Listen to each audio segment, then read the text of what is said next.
Hello, everyone. Pastor George here with Thursday's Mailbag. And today's Mailbag is a question that has to do with the virtual church experience, especially in regards to the metaverse or whatever Facebook is shilling these days. So let's get into it. The question is, hi, Pastor George. Just got this in my email and was curious to your impression of this virtual church experience. Do you think it's a good idea? Pros, cons, thoughts. So this is a link to an article by that comes out of Life.Church, which is associated with YouVersion, which is the app. And I think I talked about this in a Theolog some time ago, but this is basically an article that goes into how good is this or what is the purpose of this. And so it's the Life Church Online leader Greg Gackel who is kind of talking about it and talks about why they did it, how to do it, and what their hope for it is, and stuff like that.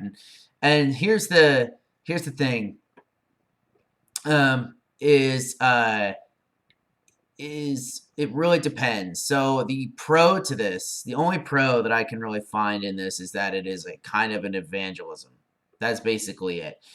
My con, which is good, and that's good. And if that's what they thought they were doing or wanted to do, then I would kind of be okay with it.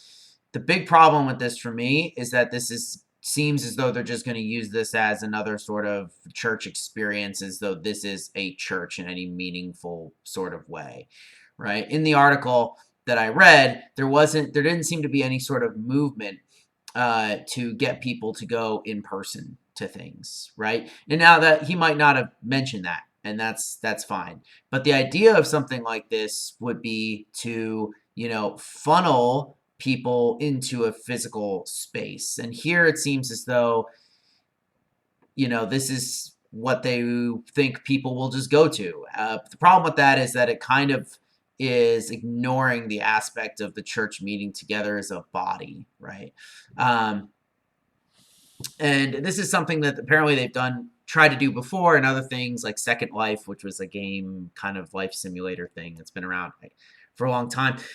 And one of whole thing is that, like, you can get real close with people online, and you can never meet them, and they can end up being your friends and things like that. But it's really not the same thing as actually having a real community of people that you are interacting with, especially because we are meant to be in the body and not outside of it, right? Actually interacting with the world and with people in it.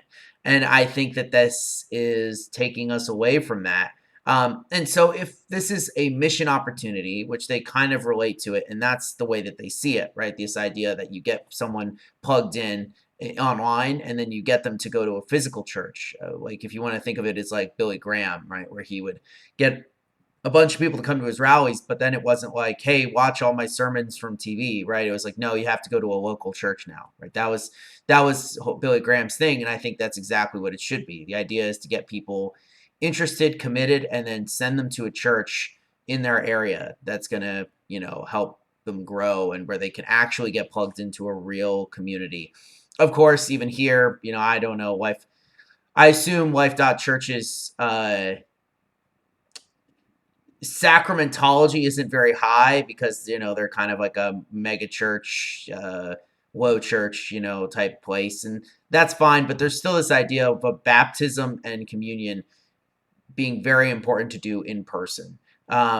Obviously, baptism is something you can only do in person, and so right there you have this idea that the church has to be in person. So metaverse, I think, one is kind of a joke, to begin with. I think it's kind of a novelty, but even if it ends up catching off with taking off, which I guess is possible, I don't think it'll ever be a real substitute for what the church is. And so I think this is kind of us being kind of like people in the 1950s when they imagined what the future would be like with flying cars and stuff like that. I think like the metaverse and technology and wearing headsets and stuff like that is basically the modern equivalent of that. I don't really think the future is going to look all too much like that. So I think this is an interesting thing to do for missions, if this is something that people tend to be particularly passionate about, of reaching out to random people online. But I do not think that it has to or should be any sort of goal for churches to reach something like this. So, good question. I will see you guys on Sunday for church, and then next week for Theologs, Mailbags, and Bible studies. So I hope you guys have a wonderful rest of your Thursday. Let's hope the snow isn't too bad tomorrow and Saturday. Peace out.